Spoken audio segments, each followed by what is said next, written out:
ila sawir saaxiib haddii aad dib ugu laaban karto caruurnimadaada oo soo saxi karta khaladaadka mar hore samaysay maxaa soo sixilay taasina waa dhacdo kamid ah dhacdada ku dhacay jilaaga animeegeena Satoru Junama kaasi oo leh awood la yaab leh wuxuu dareemi karaa marka ay wax xun dhici rabaan inkastoo uu leeyahay awoodan haddaba Satoran ka hadlayna ma aha Cabdifataax dheeray animeega ugu caansanaa waa wiil yar miskiin oo faqiir nolol faqiirana ku nool laakiin leh awood khatar oo cid kasta aysan haysan haddaba wiilka arba qasiisa falanqeynaya asxaabi sabankan ugu tuura muuqaalkana like saaro 1k gaarsiiya iminka inoo bilaaba animeega maanta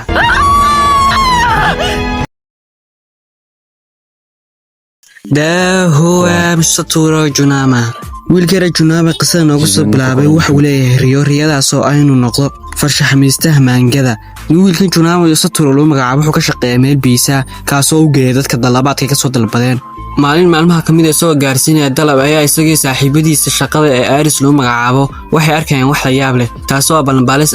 agagaarka duuleysa isla markii wiilkiisu awoodiisa adeegsanay waxa uu dareemayaa inay wax xun dhici rabaan markaas ayuu feejignaada marka horeeraha fiiriyo wuxuu arkaa baabuur weyn ama truck kaasoo hor dhankiisa ku soo wajahan isagoo aan waqti luminaya Satoru wuxuu u jeediyaa baaskiilkiisa wuxuuna bilaabay inuu daba galo wuxuu ogaaday in darawalkii truck uu miyir beelay isagoo wali steering-ka haya truck-gina wuxuu ku soo socdaa xawaare isagoo soo jeeda ilmo yar ama Satoru wuxuu gaaraa waqti ugu dambeeyay wuxuuna qabtaa steering-ka truck-ga wuuna leexiyaa sidaasna wuxuu ku badbaadiyay ilmo laakiin intuu intaas sameeyay wuxuu ku dhacaa baabuur kale wuuna miyir beelaa markuu miyir beelo xasuusi canuumadiisa ayaa maskaxiisa dib ku soo laalaabtay daqiiqadii hurday inuu isku maleeyaa ama uu laakiin markii dambe wuxuu ka soo toosay isbitaal kaasay garab joogtay gabadh loo yaqaan Ari waxayna weydiisay hadduu rabo inay qof u sheegto ama hadduu rabo inuu qof laakiin Satoru wuxuu u diidaa wuxuuna ku yiraahdaa ma rabo qof inuu meesha igu yimaado cidna ma lihi saaxiibna ma lihi walaalna ma lihi kadin Ari wuxuu la sheekaysataa si saaxiib talamana waxaan u sheegtay in darawalkii truck uu waday inuu dhintay wuxuuna u dhintay wadna istaag in maamulahoodu inuu sheegay in baaskiilkiisa wiilkan uu caymis ku siin doono hadhow marka uu wiilkan soo caafimaado wuxuu dib ugu noqon karaa shaqada markuu soo caafimaado Satoru isagoo aad u faraxsan ayuu wuxuu weydiiyay sababta ay uga shaqeynayso dukaanka biisaha maadaama aysan u muuqan qof lacag rabtay inay u shaqeyso laakiin Ari wuxuu ku jawaabtaa inay leedahay iyadu riyo markaas wiilku wuxuu weydiiyay waxay tariyadeedu laakiin gabadh wax badan intay dhoolacdiisay iskaga tagtaa waxaan ogaanaynaa in wiilkan awood u leeyahay isagu si maamuli karin oo 5 daqiiqo ka hor dib loo celiyaa haddii wuxuu dhici rabaan si uu soo soxo waxaasi ama khatartaas uga badbaado laakiin wiilka marka qaar ku guuleystaa marka qaar ku guuldareystaa oo marka qaar waxa dhacay noloshiisa ay gasho khatar oo soo ku dhiman gaaray khatarahaas ama dhibaatooyinkaas uu rabo inuu saxo oo dadka uu ka badbaadiyo markuu wiilkii Satoru ama wiilkii Junama ku soo laabtay gurigiisii ayaa waxa uu la kulmay hooyadiisa loo yaqaan Sajuko inkastoo ay jirto 50 sano haddana waxa uu egtay gabadh jirta 20 jir waxayna u sheegtay in isbitaalka uu timid balse iska laabatay maadaama uu hurday kadibna si caadi ah ay ugu sheegtay in dhowr maalmood ay joogi doonto markaas wiilkii hadalka hooyadii ka soo yeeray isagoo aan fahansanayn ayuu wuxuu ku yiraahdaa maxad ka wadaa markaas waxay ku tiraahdaa maadaama uu aad shil gashay waxa ay fiican in mar walba wiilkayga isha kuugu hayo ka daryeelo isla habeenka sigoo TV daawanaya Sajiga waxay soo hadal qaadaa xasuus cabsi leh oo ka timid markii Satoru wiilkeeda Satoru loo magacaabay uu ahaa fasalka shanaad waxayna weydiisay inuu xasuusto dhacdadaas waqtigaas ku dhacday markaas wuxuu ku yiraahdaa ma xasuusto kadibna saanta waxay ku tiraahdaa way haddii aadan xasuusan waa caadi wax khatar ah ma dhici karaan markaas habeenkii markuu wiilkii sariirtii yimaado ayaa wuxuu soo xasuustaa xasuusta hooyadii u sheegaysay in laba kamid ah ardayda la dhiganaysay fasalka isla waqtigaas la waayay wuxuu xasuustaa inuu ahaa wiil aad u xishood badan oo aamusan wax kale oo xasuustaa in nin deegaanka degan oo la oran jiray Yuki kaasoo si naxariis leh mar walba wiilka ula hadli jiray si degdeg ah waxay noqdeen ninkaas saaxiib laakiin 6 bilood kadib markii ardaydii la waayay Yuki waxa qabtay booliska waxaana lagu eedeeyay afduub iyo dil mid kamid ah caruurtaas maalintii xigtay Satoru hooyadiis markay ka soo laaban dukaamaysiga Satoru wuxuu marka la dareemay dareenkii yaabka lahaa wuxuuna si lama filaan isku arkay isagoo 5 daqiiqo kadib ku laabto waqtiga markaasna hooyadu wuxuu ku codsadaa in iyaduna hareeraha eegto waxayna aragtaa nin shaki leh ama wajigiisa ka muuqdo shaki oo si degdeg ah gaarigiisa u fuulaya kadibna kaxaynaya daanta Sajiga waxay ka qaataa sawir kadibna waxay bilaabay intuu soo bixin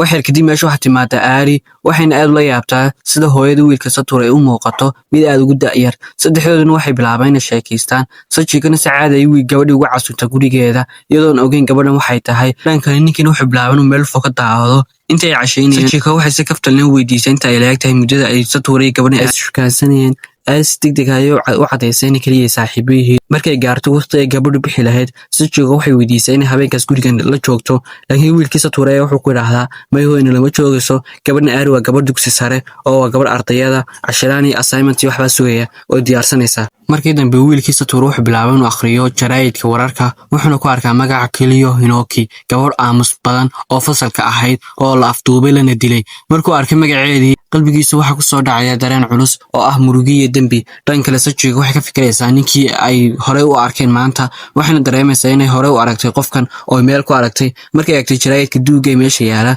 shakigeedu waa wax xaqiiqa, waxayna banaanka u soo baxdaa si ay telefoon u wacdo iyadoo walwalsan. Hadda waxay ku qanacsantahay ama hadda ay xaqiiqsatay in afduubaha dhabta dadka leynaya uusan ahayn Yuki ama saaxiibka wiilkeeda, balse uu yahay qof kale oo raba inuu carruur kale badan sii dilo. Silma filaan ah ninkii dilaay ay meesha yimaada. Sachiko markii hore waxay maleysay inuu yahay wiilkii Sature, laakiin kahor inta aysan waxba sameyn, ninkii wuxuu bilaabay inuu mindi ku dhufto. Markii uu islaanta dhulka ku dhacdo, waxay isku dayday in wiilkii Sature u wacdo, laakiin ninkii dilaay ahaa ay wuxuu ka qaatay telefoonkeeda. Islaantii intii dhulka taalay ayaa waxay tiraahday waxaan jeclaan lahaa in wiilkaygu ogaan lahaa in Yuki uu lahayn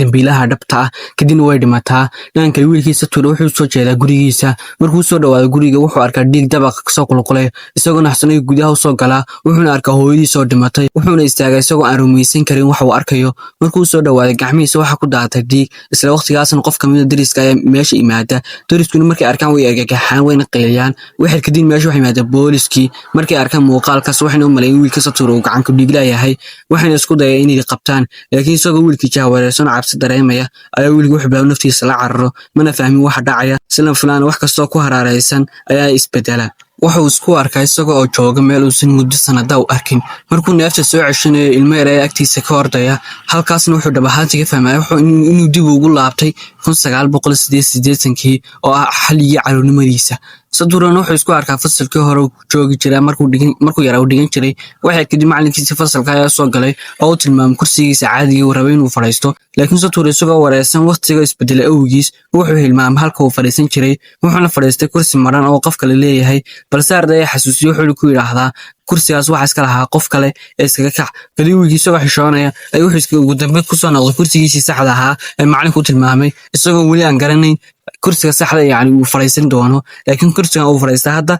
waa kursigii saxda ahaa ee macalinku tilmaamayay. Wiilkii uu jahwareersan yahay, mana garanayn wax dhab ahaantii ka dhacaya agagaarkiisa. Markii uu casharkii dhammaaday, wuxuu xirtay boorsidiisa oo isku diyaariyay inuu baxo, laakiin saaxiibka ayaa weydiiyey halka uu aadayo. Saturena wuxuu sheegay inuu madax xanuun qabo oo uu socdo dhanka kalkaalisada. Ardaygiina wuxuu la yaabay sababta boorsidiisa ula baxayo, balse wax kale ma uusan weydiin. wuxuuna u ballan qaaday in macalinku u sheegi doono inuu isagu xanuunsan yahay. Markuu Satoru dugsiga ka soo baxay, wuxuu arkay Kyo Hinoki oo agtiisa maraysa. Markii dambe wiilku wuxuu yimaadaa gurigii, wuxuuna helay gurigiisii maran oo cidba aysan joogin. Wuxuuna xasuustay in hooyadiis ay weli ku maqan tahay shaqada. Wuxuuna adeegsadaa furaha, kadibna wuxuu bilaabay gudaha u soo galo. Markii uu qolka galay, wuxuu arkay shay hore oo carruurnimadiisa ka mid ahaa. Wuxuuna dareemay xasuus iyo shucuur xooggan oo ka kacaysa qalbigiisa, una jirrocooda. Wuxuuna dareemay qashqariira, yacni shaygaas wuxuu ahaa shay uu yaraantiisa ku ciyaarin jiray, mimkan dib ugu soo laabtay waqtigii. Markii hooyadiis shaqada ka soo noqotay, Satoru wuxuu dareemay farxad weyn, isagoo arkay inay weli nooshahay.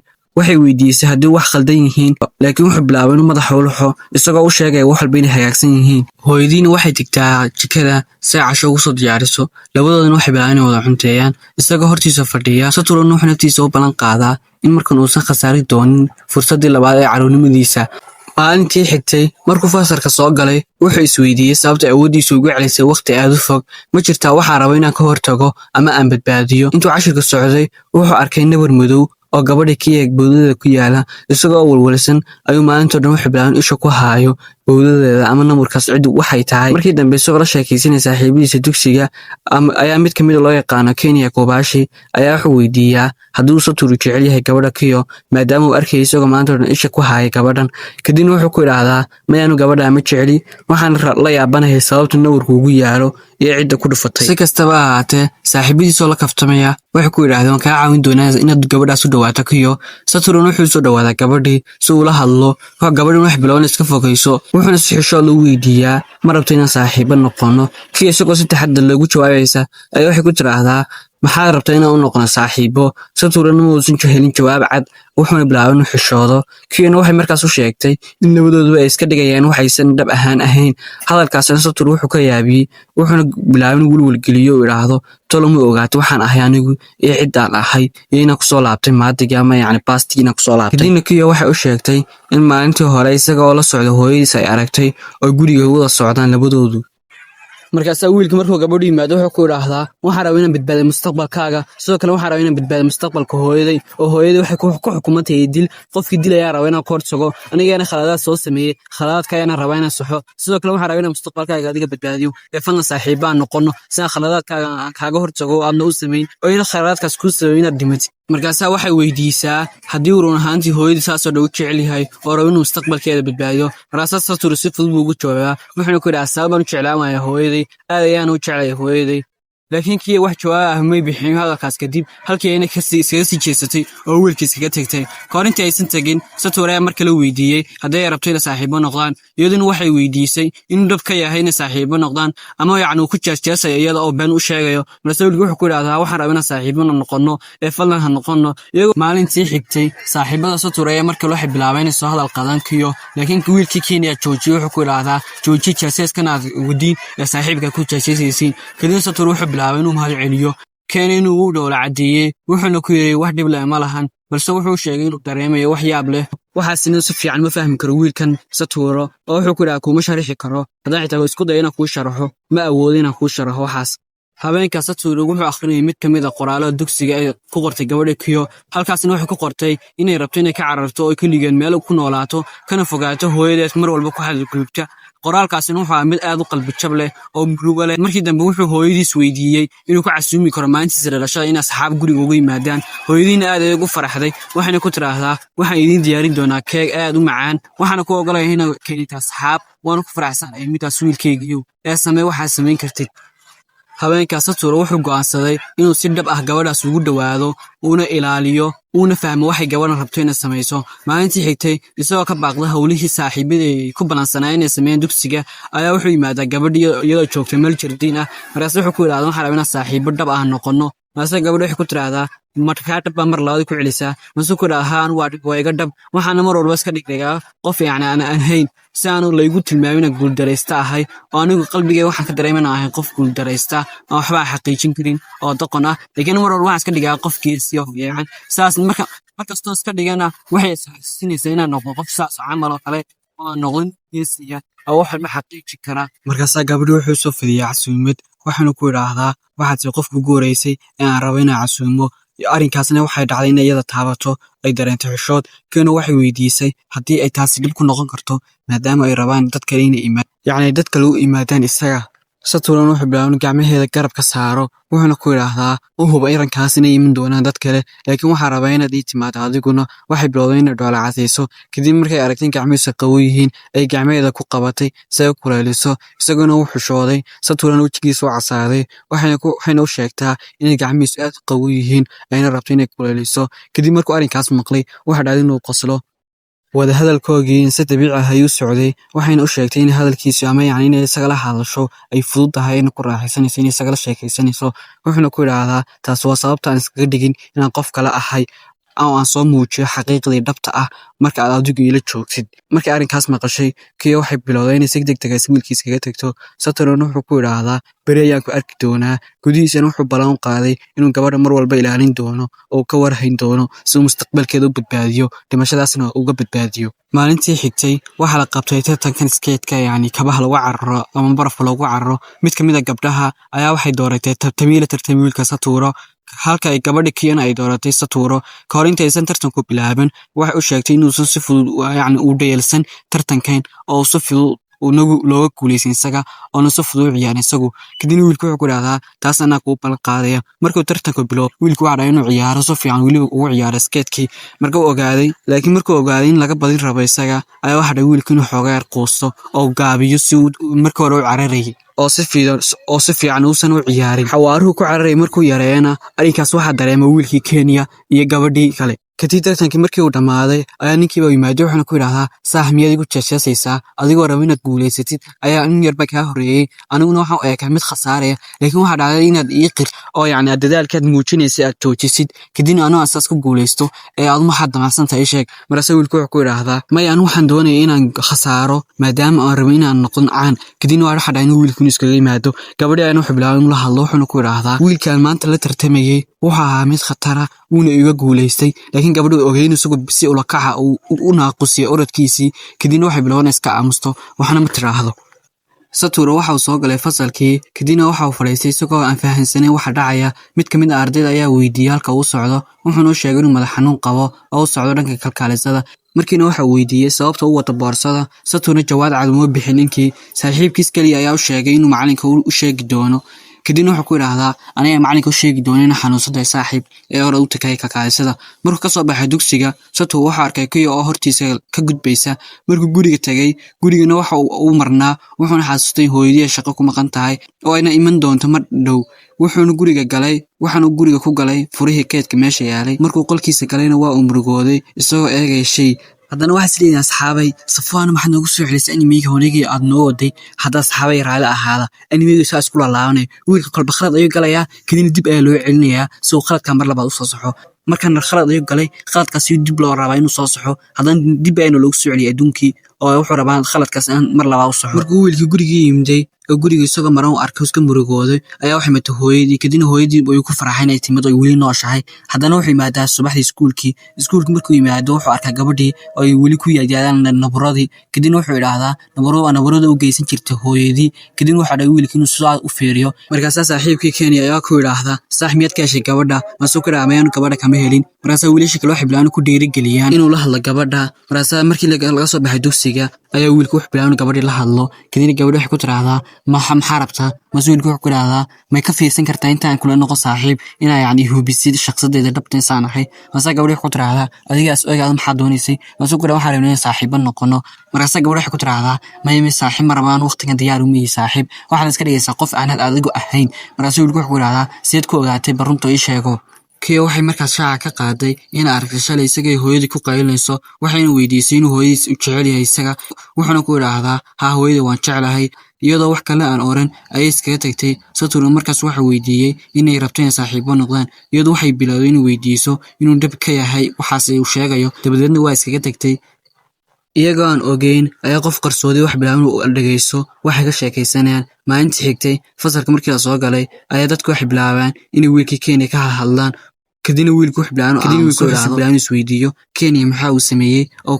ay ka hadlayaan kadib wiilku wuxuu soo xasuustay in gabadha maalintii ay ku beegan tahay maalintii la dili rabo oo yacni mustaqbalka ku soo arkay kadibna wax bilaabay soo aaday meeshii wuxuuna arkaa Kenya mar hore difaacay waxaa dhacay inuu mahad celi ku yiraahdo saaxiib waa mahadsan tahay inta badbaadisay gabadha yar miskiinta ah nolosheeda yacni lagu rabay in lagu khamaaro xalqada maanta waxay ku bilaabaysaa wiilka gabadhii la hadlaya wuxuuna ku yiraahdaa fadlan waxaan kaa codsanayaa inaad iga aqbashid casuumaadaan kuu fidiyey aan kugu casuumay gurigeyga waxaan rabaa inaan dhalashadeyda ka qayb qaadatid oo aad ila faraxtid markaas gabadha waxay ku tiraahdaa anigu way soo dhowdahay dhalashadeydu waxaana ka dhiman 12 cisho kaliya kadibna way iskaga tagtaa markaas wiilku wuxuu yimaadaa fasalkay gabadha ku dhiganaysay kadibna buugaagteeda ayuu barbaaraa wuxuuna ogaadaa in dhalashadeedu ay ku beegan tahay 12 cisho kadib waana isla same time waqtiga yacni wiilkiisana u dhiganaya xafladda ama bal dhalashadiisa ay tahay kadibna wiilku wuxuu soo cararaa dhankii baarka ama yacni meesha daarada ahayd si uu ugu sheego gabadhii laakiin gabadhu meesha may joogin wuxuuna ku arkaa Yuki kadibna Yuki buu salaamaa Yuki isagana waxay bilaabaan iska sheekaystaan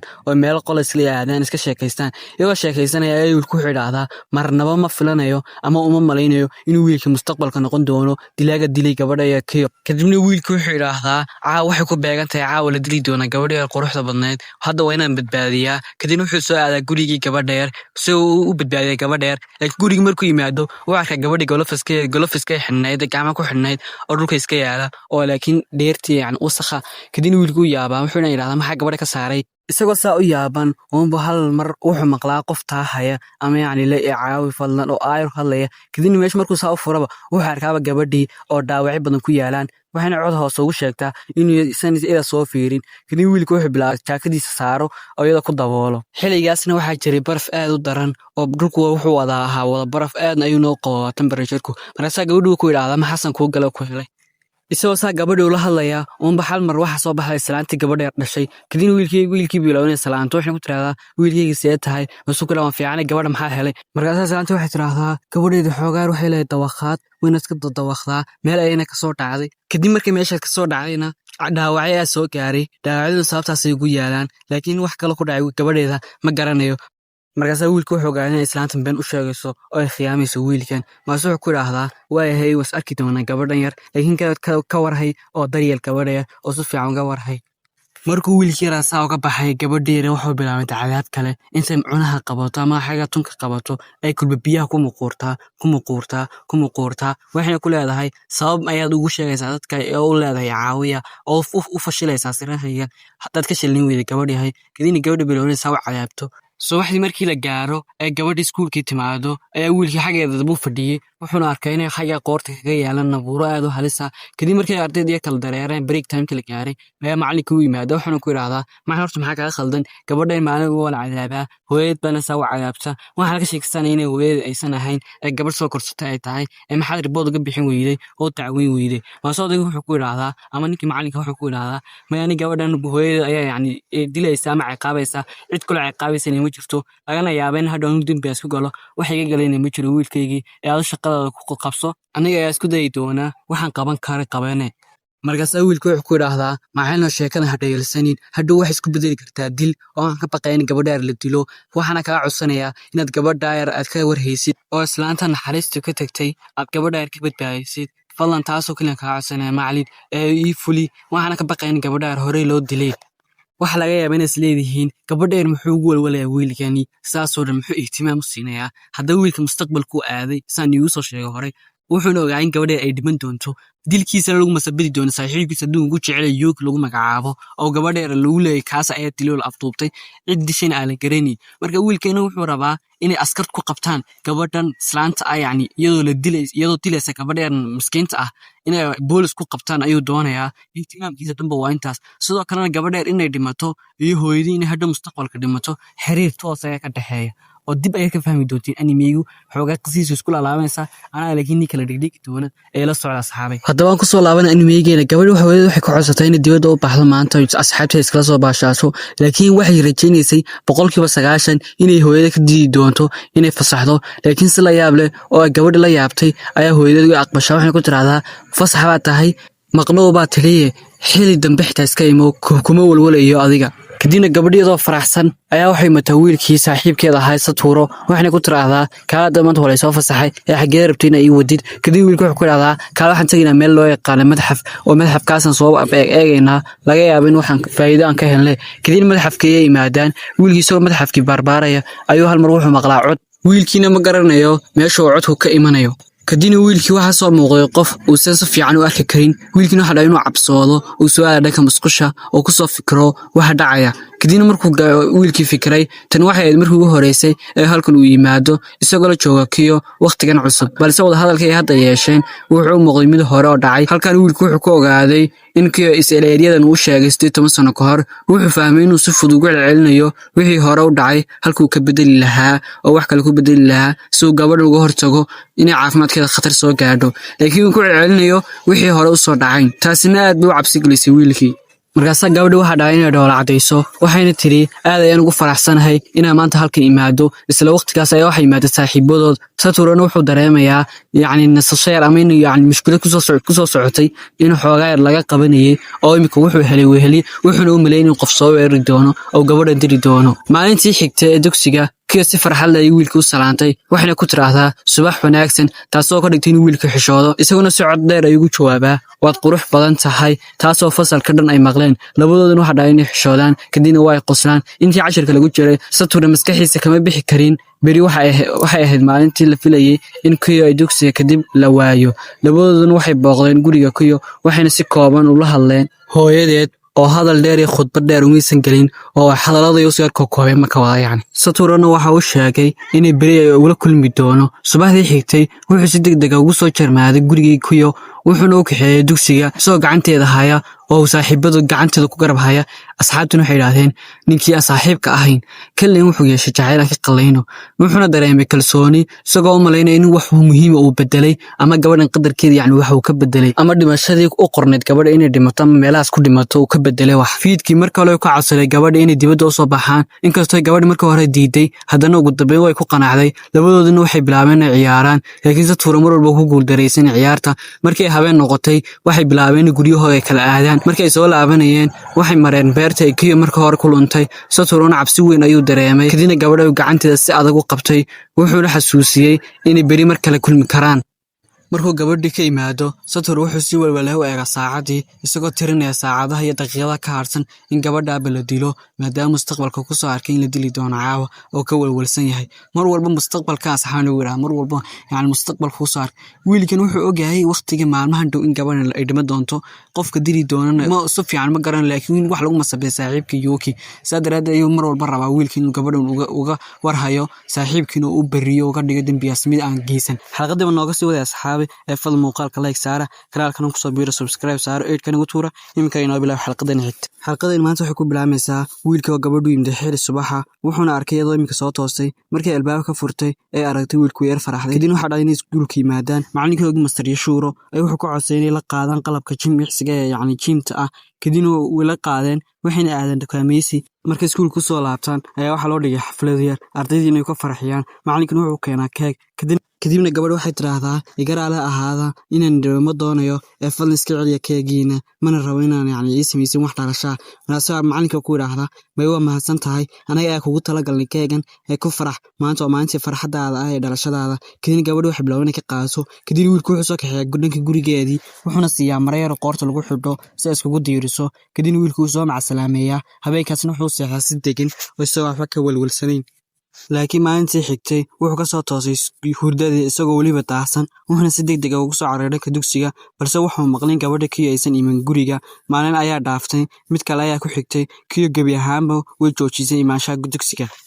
balantay wada qaadeen ah inay dugsiga aysan jirin waa ay jabisay Saturn wuxuu dareemay qalbi jab iyo shaki ayaa ka muuqday gurigeeda wuxuuna hawiyay bakhaarka gadaashiisa yaal balse wax ma yeel si kastaba wuxuu arkay calaamado muujinayo inay dhawaan halkaas joogtay gabadha gudaha gurigana hooyada kiyo dhashay iyo saaxiibkeeda ku mulmay guriga arin la xiriirtay meydka kiyo inkastoo Saturn uusan si toos ah u arkin arintaas haddana aad ayuu uga naxay wuxuuna dugsiga ka maqnaaday 2 maalmood inta lagu jiray waqtigaas wuxuu maqlay hooyada Sachiko oo qof la hadlaysa waxayna ka hadlayeen booliska oo wali ilaalinaya guriga kiyo markuu dugsiga ku laabtay macalinka Mr. Yashuro wuxuu fasalka u sheegay in kiyo ay u tagtay awowgeed laakiin ardaydu ma aysan rumaysan Mr. Yashuro wuxuu dhinaca u yeeray Satoru wuxuuna ka codsaday inuu sheekadaas la socdo si argagax looga yareeyo ardayda booliska ayaa sii waday ilaalinta guriga kiyo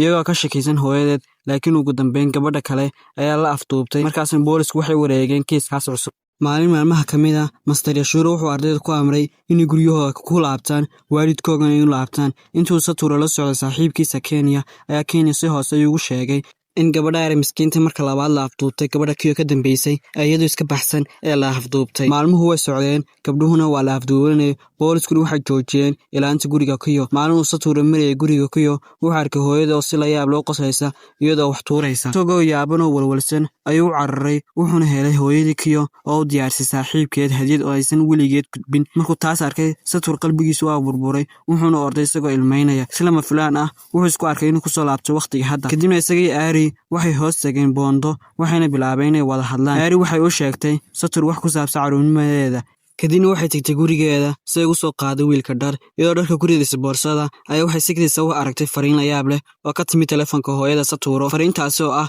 waa saxan tahay halkaas joogaan kugu iman doonaaye aarina waa naxday laakiin Satoru si degdeg ah ayuu fahmay in dilaa daba joogo iyada isla markaasna qof ayaa garaacay albaabkeeda waxay isku dayday inay baxsato laakiin cabsi darteed waa ay suuxday daqiiqada Satoru ayaa yimid si uu badbaadiyo iyada wuxuu arkay iyada oo miir leh wuxuuna bilaabay inuu soo qaado oo halkaas ka soo saaro inta uu ka fikirayay sidoo hoos ugu soo daadegi lahaa ayaa meesha waxay maadeen milkiilaha dukaanka biisaha wuxuu bilaabay inuu caawiyo markuu ka soo saaray dhismaha wuxuu ku yiri Satoru inuu baxsado waayo boolisku ka shakin doonaan anigu waan ku aaminayaa wax lagu maleeyay adigu dishay gabadha kadibna Satoru wuxuu eegay telefoonka wuxuuna arkay fariinta loo soo dirayay hooyadii oo kale wuxuu ogaaday inuu dilaagu u yimid aari si uu iyada u dilo markaas ayuuna go'aansaday inuu isagu soo bandhigo dilaaga dhabta ah inta uusan booliska soo qaban isaga markaas wiilku waxa la kulmaanay ninkaasina wuxuu ku yiraahdaa anigu hooyaday ma soo sheegin waxba kamana war hayay laakiin hooyada buu xasuus qar ay ka tagtay buuga xasuus qarka laga yaabay in sare ka helno wuxuuna yiri hooyada markii ugu dambeysay way soo garaacday waxayna ugu tiri dilaaga dhabta la qabtay ma aha wiilka Yuki waa qof kale laakiin intay ii sheegay dilaaga dhabta ah ayaa waxa dhacday in hooyada loo yimaado kolka arba oo nafta xaga laga jaro ay hooyada xaga ku geeriyooto ninkiina wuxuu bilaabay inuu sharaxo sida kiyo loo dilay wuxuu sheegay in sabtida habeenkeedii in gabadh yar kiyo hooyada si xun ula dhaqmisay oo ay garaacaysay kadibna gabadh yar soo kaxaysay waxayna soo gelisay bakhaarka oo halkaas ay ku deysay markii ay saacadu 10kii habeenimo kadibna gabadh yar xaga kaga tagtay gabadh yarna wuxuu dhimatay qabow daran oo bakhaarka darteed maalmo lagu xidhayay xagaasna waxa dhacday in ku geeriyooto gabadh yar miskiinta ah kadibna waxa la qabtaa ninkaasna waxa loo yaqaanaa John sababta John loo soo qabtay waxay tahay waxa meesha laga arkay buudkaasina isaga ay lahaa kadibna askartu wuxuu noqday intaas cadeyn oo ninkii waa la soo qabtay waxa lagu bilaabay dambi baaris ninkiina wuxuu yiraahdaa aniga waxaan iga codsanayna aniga igu maleynin qofka dilaaga dhabta ah anigu waxaan ahay qof iska miskiina oo beeraha iska qorta waxaan rumaysanayna aan ahayn dilaaga dhabta ah wuxuuna dhahay dilaaga dhabta marka kooba gabadh yar bakhaarka ay ka soo saaray kadibna wuxuu keenay banaankii kadibna biyo gabadh yar ku shubay dhulka baraf yahay kadibna wuxuu ku daayay banaankii gabadh yar ilaa ay gabadh yar diiciftay xagaasna baraf darteed ugu dhimatay 30 daqiiqo kadibna gabadh yar miskiinta xagaas ay ku geeriyootay tana waa aragtay kaliya anigu aan qabo ma aha wax cadeynana uma haysto kadibna wuxuu yiraahdaa dilaaga dambiyada kala geysanayna waa isla hal dilaa dad kale ayaana lagu masabadayaa markay isagu uu dhinto dadka masaakiinta uu dulman yihiin ee fadlan booliska isku hubiya inta aadan dadka ku eedeyn dambiye aysan weligood iyagu geysan daqiiqad kastoo qof aad soo qabatin miskiinana waa daqiiqad kastoo ninka ka sii fogaanayo waxaan laga yaabaa in weli magaalada wala nool yahay ee fadlan iska taxadar dhanka gabadhii aar waxay isku dayday inay dukaanka baxsato laakiin iyadoo ka baxsaysa la xaragta askartii dibadda taagan markaas iyadoo gabadh meesha taagan ayaa garabkeeda waxa taabtay qofkaas uu yahay gadaal baa u soo laaban doonaa aan ku soo noqono wiilkii ninka ka sheekeeyay qisada wuxuu yiraahdaa ninkaasi hooyada inta aysan dhimin ninka sawir ay ka qaaday gaadhigiisa oo taarikadiisa gaadhigiisu eegay sawir ahaa uga qaaday ninka dilaaguna uu ka shakiyay hooyadaas sidaas ayuu uga takhalusay oo u dilay markuu maqlin gabadhii aari ay boolisku qabteen ay wuxuu soo aaday dhankii booliska intuu soo bixin ayaa wiilkiisa tir wuxuu u dhiibaa qoraal ay ku saabsan yihiin dilka gabadhii yar ee miskiinta ahayd iyo kuwa kale lagu tuhumayo inay dileen kuwaas warbixinta wiilku akhrinayna waxay tusay in la yiraahdo Juno iyo cadeymo laga helay qolkiisa laakiin Satur wuxuu hubay in cadeymahaas ninkaas lagu soo eedeynay Juno ay yihiin been dhan kale ninkiina wuxuu codsaday inuu isticmaalo masqusha wuxuuna arkay qol aan lahayn calaamad magac taasoo ka dhigan in aari halkaas ku dhuumanayso wuxuuna ku mashquuliyay booliska kadibna gudaha ayuu u galay halkaasna wuxuu ka arkay aari iyo hooyadeed oo galaatay inay caawiso kadib markii aari wax walba u sharaxday yacni markii hore way ka baqayeen ninkan oo gabadhan yarba hooyadeed wax walba u sharaxday haddaba waxaas leeyihiin maxaa lagu haystaa gabadhan aari gadaal ay ku ogaan doontiin inay la soo asxaabi kadib aari waxay wacday Saturo waxayna ka codsatay inay kulmaan Saturona wuxuu isku dayay inuu ka joojiyo inay timaado laakiin iyadoo way ku adkaysatay iyadoo sheegtay inay taxadari doonto